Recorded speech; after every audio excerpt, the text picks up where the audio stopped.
नमस्कार मित्रांनो, आज आपण या व्हिडिओमध्ये 21वा अध्याय पाहणार आहोत. थरथरत्या हातांनी.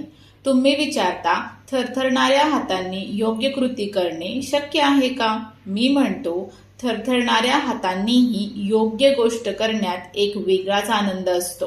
अनेकदा चुकीचा मार्ग आरामदायक वाटतो, तो सहज वाटतो, कारण तो आपल्या जुन्या सवयी, भीती आणि संस्काराशी जुळून जातो. पण सत्याचा मार्ग तसा नसतो. सत्य हे नेहमीच एक आव्हान असते. ज्या क्षणी तुम्ही सत्याकडे पाऊल टाकता त्या क्षणी तुमच्यातील विरोध उभा राहू लागतो. भीती, अस्वस्थता, गोंधळ ही नेहमी चुकीच्या दिशेची चिन्हे नसतात. उलट अनेकदा ती खऱ्या प्रवासाची सुरुवात असते. या अंतर्गत कंपनांनाही न जुमानता योग्य कृती करणे हाच खरा सामर्थ्याचा आणि प्रामाणिकतेचा परिचय आहे. भीती आली म्हणून लगेच मागे फिरू नका. भीतीला येऊ द्या, हात थरथरू द्या, पाय डगमगू द्या, आवाज कापू द्या, पण योग्य कृतीचा त्याग करू नका.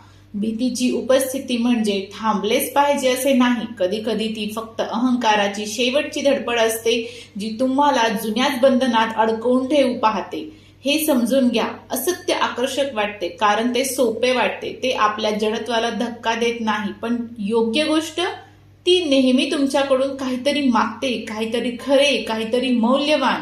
म्हणून केवळ भीती वाटते म्हणून कठीण मार्ग सोडू नका आणि फक्त सुरक्षित वाटते म्हणून सोपा मार्ग धरून ठेवू नका. आराम हा योग्यतेचा पुरावा नसतो. अनेकदा आराम हा भित्रेपणाचा मुखवटा असतो. जर तुम्हाला वाटत असेल की सत्याचा मार्ग अगदी गुळगुळीत असेल तर तुम्ही लवकरच निराश व्हाल.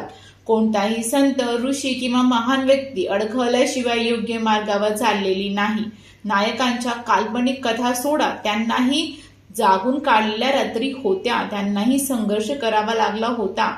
आनंद हा आरामात नसतो, तो सत्यनिष्ठेत असतो. संघर्ष नसण्यात नाही तर संघर्षासमोर न झुकण्यात असतो. म्हणून हो, थरथरणारे हातही योग्य कृती करू शकतात आणि तीच खरी विजयाची व्याख्या आहे.